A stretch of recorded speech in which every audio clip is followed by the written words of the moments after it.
ভিডিওতে বলেছিলাম ঠিক সেই মতন কিন্তু আজকের দিনকে ক্ষেত্রে বৃষ্টিপাত লক্ষ্য করা গিয়েছে। আজকের দিনকে বেশ ভালোই ভারী বৃষ্টিপাত বাংলার একাধিক জেলার ক্ষেত্রে লক্ষ্য করা গিয়েছে এবং আগামী কালকের দিনকে ক্ষেত্রে পরিস্থিতি কি রকম হতে পারে, আগামী কালকের দিনকে ক্ষেত্রে কোন কোন জেলার ক্ষেত্রে বৃষ্টিপাতের সম্ভাবনা দেখা মিলতে পারে গোটা পশ্চিমবঙ্গ এবং বাংলাদেশের ক্ষেত্রে, তাই নিয়ে আমরা আজকের এই ভিডিওতে সম্পূর্ণ ডিটেলসে লেটেস্ট রিপোর্টের মাধ্যমে আলোচনা করার চেষ্টা করবো। কাজে আজকের এই ভিডিওটা অত্যন্ত বেশি গুরুত্বপূর্ণ হতে চলেছে। ভিডিওটা আপনি একদমই স্কিপ না করে শুরু থেকে শেষ পর্যন্ত দেখতে থাকবেন এবং এখনো পর্যন্ত যদি আপনি চ্যানেলটিকে সাবস্ক্রাইব না করে রাখেন তাহলে অবশ্যই সাবস্ক্রাইব করার সাথে সাথে অল নোটিফিকেশনটি অন করে রাখবেন এবং কমেন্ট বক্সে আপনি আপনার জেলার নামটা অবশ্যই লিখিয়ে জানিয়ে দেবেন, তাহলে আমরা আপনার জেলার প্রতি বেশি ফোকাস রাখার চেষ্টা করব। তো আমরা এই মুহূর্তে যদি এখান থেকে ট্র্যাকটাকে চালিয়ে দিই তাহলে কিন্তু বন্ধুরা দেখতে পাবেন যে এই মুহূর্তে কোথায় কোথায় বৃষ্টিপাত হচ্ছে। তো ঠিক বর্তমান সময়ে এই মুহূর্তে কিন্তু দীঘা, মন্দারমণি, কন্টাই, হলদিয়া এই সমস্ত এলাকাগুলোর ক্ষেত্রে বৃষ্টিপাত লক্ষ্য করা যাচ্ছে। দেখুন বন্ধুরা, দীঘা, মন্দারমণি, কন্টাই, হলদিয়ার দিকগুলোর ক্ষেত্রে বৃষ্টিপাত দেখা যাচ্ছে এবং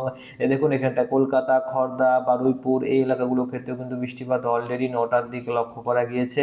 চাকদার দিকগুলোর ক্ষেত্রে বৃষ্টিপাত দেখা গিয়েছে এবং এখান থেকে আমরা ধীরে ধীরে ট্র্যাকটাকে এবারে চালিয়ে দেবো এবং কারেন্ট সিচুয়েশন আপনি দেখতে পাবেন যে পরিস্থিতি কীরকম রয়েছে।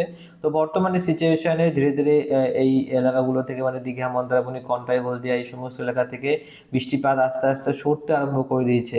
এই মুহূর্তে কিন্তু বন্ধুরা বৃষ্টিপাতটা আস্তে আস্তে সরতে আরম্ভ করে দিয়েছে এবং পরবর্তী সময়ে কখন আবার বৃষ্টিপাতের সম্ভাবনা তৈরি হতে পারে সেটা ভালো করে জানার জন্য এবং বোঝার জন্য আমরা চলে আসবো এবারে বজ্রবিদ্যুৎ সহ বৃষ্টিপাতের মোড়ে। দেখতে পাচ্ছেন বজ্রবিদ্যুৎ সহ বৃষ্টিপাতের মোড়ে কিন্তু খড়গপুর, কোলাঘাট এই লাগোয়া এলাকাগুলোর ক্ষেত্রে বৃষ্টিপাত দেখাচ্ছে এবং বাংলাদেশের মধ্যে বলতে গেলে সেখানে যশোর, লোহাগাড়া, মাদুরাইপুর, সাতক্ষীরা, খুলনা, শ্যামনগর, পিরোজপুর, বরিশাল এই এলাকাগুলোর ক্ষেত্রে বৃষ্টিপাত লক্ষ্য করা যাবে। এখান থেকে ধীরে ধীরে আমরা ট্র্যাকটাকে চালিয়ে দিয়েছি এবং স্পষ্টভাবে আপনারা দেখতে পাচ্ছেন যে পুরোপুরি ওভারঅল ট্র্যাকটাকে চালিয়ে দেওয়ার পর আমরা দেখব যে কালকের দিনকে সকালবেলা থেকে শুরু করে রাত্রিবেলা পর্যন্ত পরিস্থিতি কি রকম হতে পারে, কোথায় কোথায় বৃষ্টিপাতের সম্ভাবনা থাকতে পারে কি থাকবে না সেটা আমরা দেখবো। তো দেখুন সকালবেলা থেকে চলে এসেছি এবং এখনো পর্যন্ত তেমন কোনো রকম বৃষ্টিপাতের দেখা মিলছে না। কালকের দিনকে ক্ষেত্রে বৃষ্টিপাতের কিন্তু তেমন কোনো রকম সম্ভাবনা নেই, এটাই আমরা কিন্তু এই মুহূর্তে দেখতে পাচ্ছি। আজকের দিনকে যেমন সকালবেলা থেকেই মেঘাচ্ছন্ন আকাশ ছিল,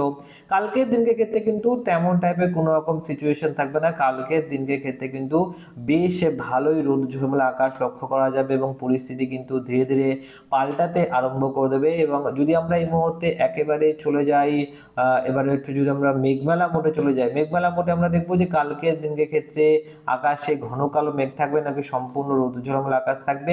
তো সেটা ভালো করে বোঝার জন্য আমরা এখান থেকে মেঘমেলা মোডে চলে এসেছি এবং এখান থেকে ধীরে ধীরে ট্র্যাকটাকে চালিয়ে দিচ্ছি। স্পষ্টভাবে আপনারা দেখতে পাচ্ছেন যে কালকের দিনকে ক্ষেত্রে কিন্তু সম্পূর্ণ রোদ ঝলমলে আকাশ থাকবে। কালকের দিনকে ক্ষেত্রে কোনো রকম বৃষ্টিপাতের সম্ভাবনা কিন্তু থাকবে না, মোটামুটি ভাবে কিন্তু পুরোপুরি পরিষ্কার আকাশ থাকবে। দেখতে পাচ্ছেন আপনারা পুরোপুরি কিন্তু পরিষ্কার আকাশ রয়েছে। খুলনার আশেপাশের দিকে একটু একটু মেঘলা আকাশ থাকতে পারে মাঝরাতে বেলার দিকে, তাছাড়া কিন্তু তেমন বড়সড় কোনো রকম বৃষ্টিপাতের সম্ভাবনা নেই। কালকের দিনের ক্ষেত্রে কোনো রকম বৃষ্টিপাত থাকবে না। তাহলে কবে বৃষ্টিপাতের সম্ভাবনা রয়েছে নাকি আদৌ বৃষ্টিপাতের সম্ভাবনা নেই? তো আমরা এবারে চলে আসবো বৃষ্টিপাতের পরিমাণ মোডে। বৃষ্টিপাতের পরিমাণ মোডে পরবর্তী 10টা দিনে চলে আসবো। দেখুন পরবর্তী 5 দিন কিংবা পরবর্তী 10টা দিনের মধ্যে তেমন কোনো রকম বড়সড় চেঞ্জ নেই, অর্থাৎ আগামী 10টা দিন কিন্তু বৃষ্টিপাতের সম্ভাবনা থাকবে না। পুরোপুরিভাবে কিন্তু পরিষ্কার আকাশ থাকতে পারে, একটু একটু মেঘলা অবস্থান সেটা তৈরি হতে পারে, কিন্তু তাছাড়া বৃষ্টিপাতের তেমন কোনো রকম আশঙ্কা এই মুহূর্তে দেখা যাচ্ছে না। বর্তমানে কিন্তু অনেকটাই ভালো আবহাওয়া থাকবে এবং যদি আমরা বায়ুর দিক এবং গতি মোডে যাই, তো বায়ুর দিক এবং গতি মোডেও কিন্তু আপনারা দেখতে পাবেন যে মানে যা ঝড় হওয়ার সম্ভাবনা ছিল সেটা কিন্তু একদমই হয়ে গিয়েছে। বর্তমানে আর তেমন কোনো রকম ঝড়ের আশঙ্কাও নেই।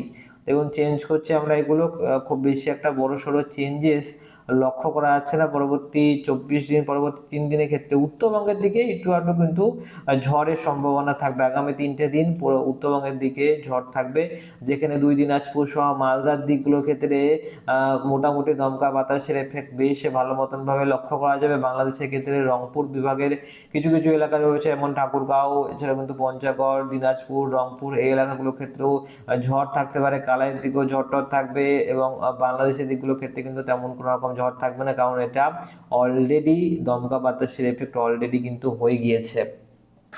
তো আপনারা দেখতে পাচ্ছেন যে মোটামুটি কিন্তু নর্মালি আবহাওয়া থাকবে, তেমন কোনো রকম ঝড়টরের সম্ভাবনা নেই। যদি আমরা তাপমাত্রার দিকটা একটু দেখার চেষ্টা করি, তো দেখে নেবো তাপমাত্রা কালকের দিনকে কিরকম সর্বনিম্ন তাপমাত্রা থাকবে। তো দেখুন মানে তাপমাত্রাটা অনেকটা বেশি হয়ে গিয়েছে, 20 ডিগ্রির কাছাকাছি তাপমাত্রা রয়েছে। মানে বর্তমানে কিন্তু ঠান্ডা ঠান্ডার আমেজ কবে পড়বে সেটা মানে বুধবার দিনের ক্ষেত্রে কিন্তু একটুখানি মানে সামান্য একটুখানি ঠান্ডার একটা আমেজ বুধবার দিনের ক্ষেত্রে সকালবেলার দিকে লক্ষ্য করা যাবে।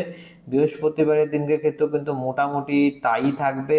যদি আমরা শুক্রবার দিনকে যাই, তো দেখুন শুক্রবার দিনকে ক্ষেত্রে কিন্তু অল্প স্বল্প 15 ডিগ্রি 16 ডিগ্রি কাছাকাছি টেম্পারেচার থাকবে। তবে ঠান্ডার আমেজ তো একদমই নেই, 18 ডিগ্রির কাছাকাছি তাপমাত্রা রয়েছে।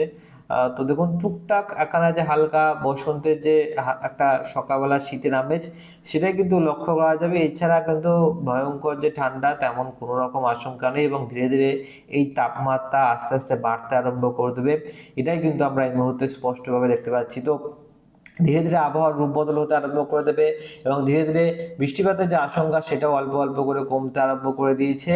এবং এই মুহূর্তে আমরা দেখে নেবো আলিপুর আবহাওয়া দপ্তরের লেটেস্ট রিপোর্ট। দেখে নেবো আলিপুর আবহাওয়া দপ্তর ঠিক একই কথা বলছে নাকি আলিপুর আবহাওয়া দপ্তরের মধ্যে কিছুটা আলাদা হতে পারে।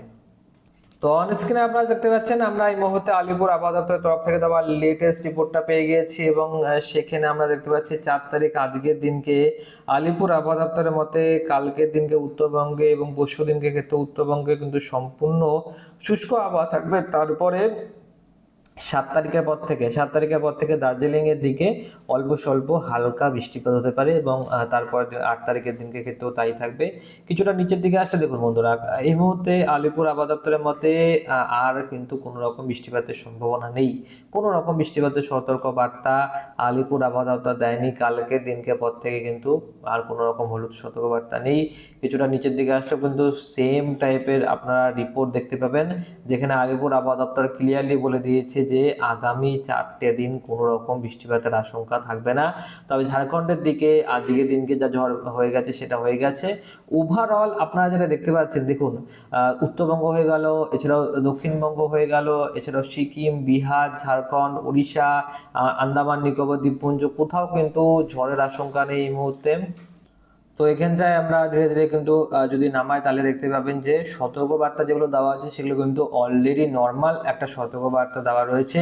এই মুহূর্তে কিন্তু খুব বেশি একটা কোনো রকম খারাপ পরিস্থিতি নেই যে পশ্চিমবঙ্গের ক্ষেত্রে বেশ ভালোই আবহাওয়া মানে খারাপ হয়ে যাবে, সেটা কিন্তু নেই।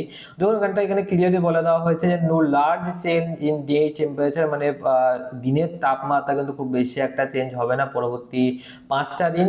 তবে রাত্রিবেলার দিকে 2 ডিগ্রি সেন্টিগ্রেড পর্যন্ত তাপমাত্রা কমে যেতে পারে পরবর্তী 3টে দিন, এবং তারপরে গ্র্যাজুয়ালি তাপমাত্রা বাড়তে পারে 2 থেকে 3 ডিগ্রি কাছাকাছি, এরকম কিন্তু বলে দেওয়া হয়েছে আলিপুর আবহাওয়া দপ্তরের তরফ থেকে। এবং কিছুটা যদি নিচের দিকে আসে তাহলে কিন্তু বন্ধুরা মোটামুটি ওভারঅল সেম একই রকম টাইপের সতর্কবার্তা দিয়ে দিয়েছে। তো ওভারঅল আপনার আজকের এই ভিডিওটা কেমন লাগলো অবশ্যই কমেন্ট বক্সে লিখতে ভুলবেন না। ভিডিওটা ভালো লেগে থাকলে ভিডিওটাকে একটা লাইক করে দেবেন। আপনাকে অসংখ্য অসংখ্য ধন্যবাদ এই ভিডিওটা শুরু থেকে শেষ পর্যন্ত দেখার জন্য।